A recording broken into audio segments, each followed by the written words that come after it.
When Donald Trump met Pope Francis in 2017, his security detail was stunned by what they discovered behind those colorful Renaissance uniforms. The Swiss Guard conceals a lethal force of elite commandos with sniper capabilities, counterterrorism training, and a sacred blood oath to die for the Pope. Just one of 10 shocking secrets about the world's smallest yet most mysterious military that's protected pontiffs for over 500 years.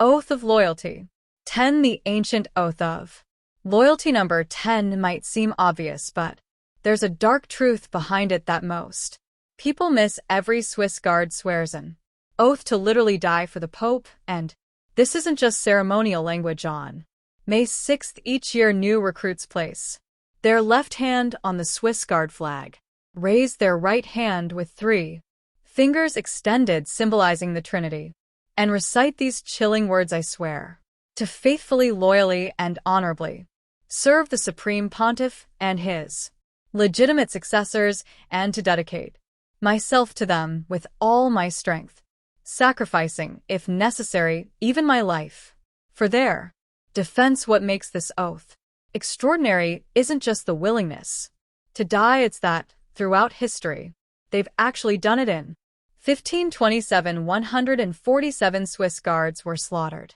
while protecting Pope Clement IX. During the sacking of Rome, only 42 survived, creating a blood sacrifice that cemented their legendary status. But here's what most people don't realize.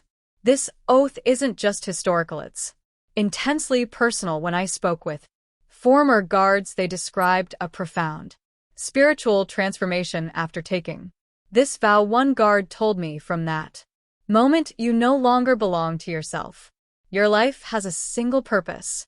Think about that level of commitment. In today's world, these young men, most in their early 20s, willingly pledge their lives in an age where loyalty is increasingly rare, and unlike other military units, this isn't just about duty to country, it's a sacred vow before God himself. 9. Beyond the colorful, beyond the uniforms, those iconic blue, red, and yellow uniforms you've seen in countless photos, they're not just colorful costumes, they're historical documents with a shocking origin story. Most tourists assume these uniforms were designed centuries ago by some Vatican tour. The truth, they were personally designed by Michelangelo himself. Yes, the same artistic genius who painted the Sistine Chapel created these distinctive uniforms during the Renaissance. But here's what's truly mind-blowing. Each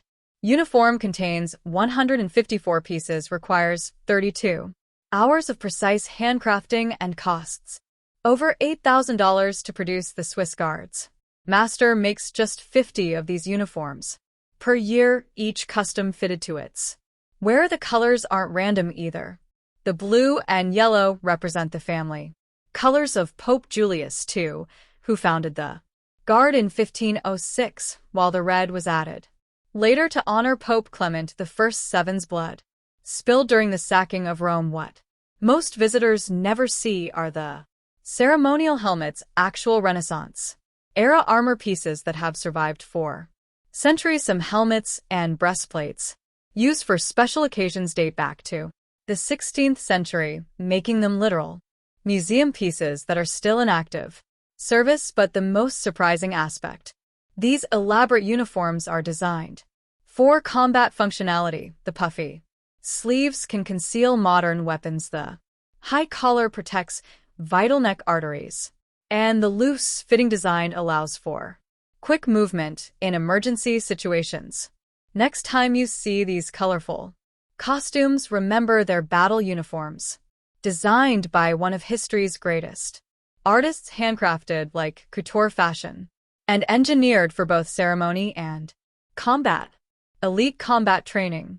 8. Elite combat training. Behind those ceremonial poses and seemingly decorative weapons lies a shocking truth. Swiss Guards undergo some of the most intensive combat training in the world. Forget the tourist-friendly image of men standing motionless with Halberds, these guards complete mandatory military service in Switzerland before even applying to the Vatican, but that's just the beginning. Once accepted, they undergo a month-long specialized close combat course with Swiss Special Forces, the same elite units that train to counter terrorist threats worldwide. This isn't basic self-defense, it's advanced training in neutralizing armed attackers.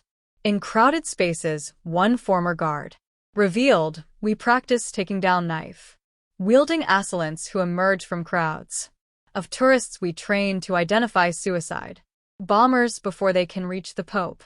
And we learn to create human shields with our bodies in milliseconds. Their training includes hand-to-hand combat in formal uniform, firearms proficiency with concealed weapons, crowd threat assessment in multiple languages, emergency medical response for assassination attempts, counter-surveillance techniques. What makes this training unique is its context. Unlike military units that operate in controlled environments, Swiss guards must be prepared to neutralize threats while surrounded by thousands of civilians in one of the world's most visited religious sites. The most chilling aspect, they train specifically for the scenario they hope never happens, giving their lives to save the Pope. As one instructor put it, we don't train them to survive an attack, we train them to ensure the Pope survives even if they don't. This elite force doesn't just stand guard, they're constantly scanning for threats, assessing suspicious behavior, and preparing to transform from ceremonial figures to lethal protectors. In an Instance 7, the strict selection criteria. Think getting into Harvard is tough. The Swiss Guard has an acceptance rate that makes Ivy League schools look easy, and their requirements go far beyond academic credentials.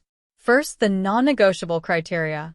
Applicants must be unmarried Swiss Catholic men between 19 and 30 years old, standing at least 5 feet 8 inches in tall with irreproachable reputation. They must have completed Swiss military service with distinction and possess either professional training or a high school diploma. But here's what most people don't know: the Swiss citizenship requirement isn't just tradition, it's rooted in Switzerland's historical neutrality. Since the 16th century, Swiss mercenaries were prized throughout Europe precisely because Switzerland had no political alliances, making them the only truly neutral protectors. The Catholic faith requirement goes beyond mere religious preference. Guards must provide a letter from their parish priest attesting to their active participation in church life and moral character during their service. They